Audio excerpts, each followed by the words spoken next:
Selamat pagi anak-anak. Apa kabarnya pada pagi hari ini? Semoga semuanya dalam keadaan sehat dan tetap semangat ya.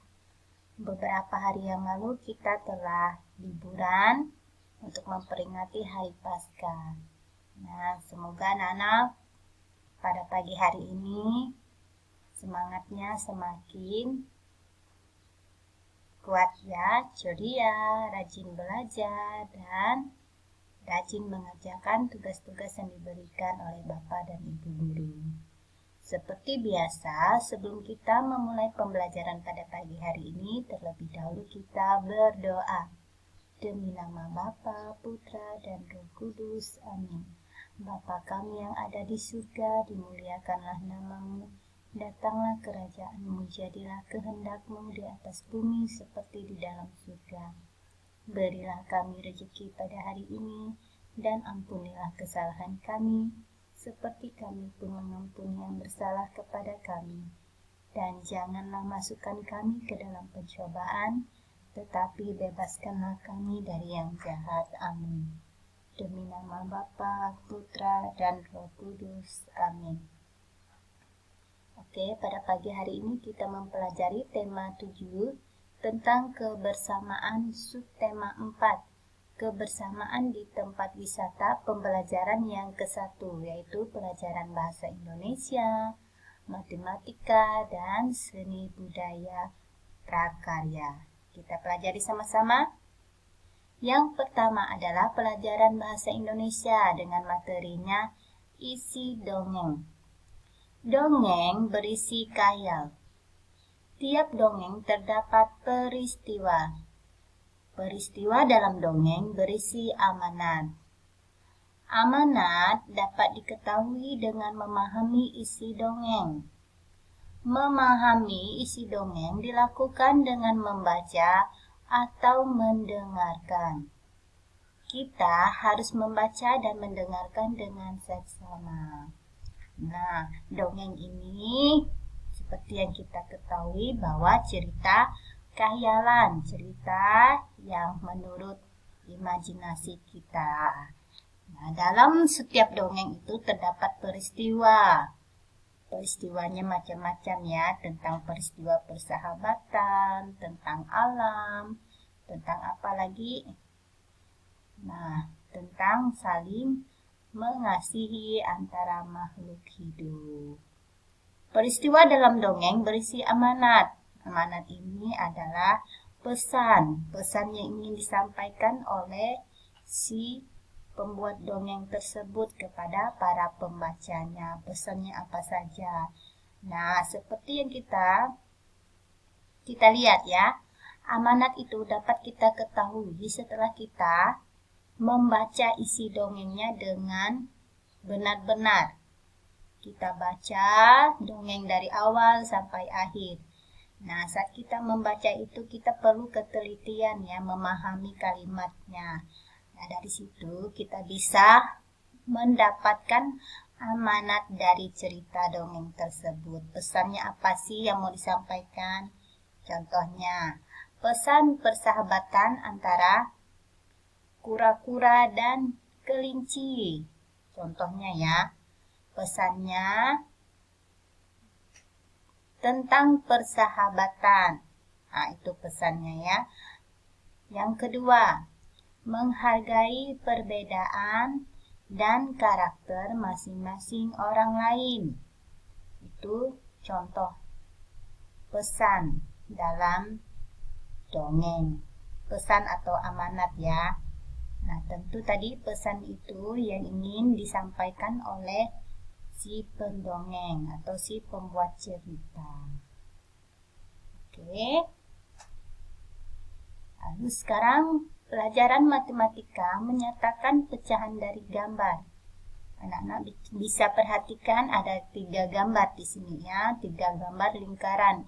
Yang pertama ini 1/2 yang telah diarsir. Ini yang diarsir ya, yang diberi gambar biru ini yang diarsir. Jadi pecahannya dinyatakan 1/2. Lalu yang Lingkaran berikut dinyatakan pecahan 1/3 yang diarsir ininya ya. Nah, lihat kursornya Bu Guru, ini namanya yang diarsir. Lalu yang ketiga, pecahan 1/4 yang diarsir ini. Yang diberi garis-garis ini namanya yang diarsir. Jadi perbandingannya, pecahan perbandingannya yaitu 1/4. Nah, 1/4, satunya diarsir, tiganya kosong, yaitu namanya menyatakan pecahan dari gambar. Sekarang pelajaran seni budaya dan keterampilan atau prakarya. Seni budaya dan keterampilan atau prakarya dengan materinya hasil karya dari bahan alam. Tanah liat merupakan bahan alam untuk membuat kerajinan. Bahan alam merupakan bahan yang berasal dari alam sekitar. Tanah liat memiliki sifat lunak dan mudah dibentuk. Berikut cara membuat sebuah mangkuk dari tanah liat. 1. Ambil tanah liat yang bagus secukupnya. 2. Pijat secara perlahan hingga membentuk bulatan seperti mangkuk. 3. Gunakan air untuk memperlicin gerak di tangan. 4. Jika sudah cukup bagus, jemur mangkuk hingga kering. 5. Warnai sesuai kreasimu. Nah, ini cara membuat karya dari bahan alami, yaitu tanah liat. Nah, tanah liat ini dapat dibuat berbagai macam kerajinan ya. Seperti tadi mangkuk, ada cangkir, gerabah, apalagi vas bunga, dan banyak ya kegunaan tanah liat. Nah, tentu saat kita membuat kerajinan dari tanah liat, kita pasti harus membentuknya dulu. Nah, kita lihat ini ada cara 5 ya. Caranya ada 5 supaya bentuknya sesuai dengan yang kita inginkan. Mau kita membuat mangkuk, piring, apalagi cangkir, gerabah, maka kita ikuti cara yang kelima ini. Ya. Karena tanah liat itu mudah dibentuk. Teksturnya lunak. Nah, bahan tanah liat ini dari alam, sedangkan bahan buatan yang teksturnya lunak adalah plastisin. Itu bahan buatannya berbeda dengan tanah liat yang terbuat dari bahan alami. Oke. Sekarang dari pembelajaran ini anak-anak bisa mengerjakan tugas di halaman 88, buku LKS-nya halaman 88. Nah, di situ ada 3 soal, anak-anak langsung kerjakan di buku LKS-nya ya, diarsirkan mana yang harus diarsirkan. Oke, sampai di sini materi kita pada pagi hari ini. Sebelum kita mengakhiri, terlebih dahulu kita berdoa. Demi nama Bapa, Putra, dan Roh Kudus. Amin. Salam Maria, penuh rahmat Tuhan sertamu.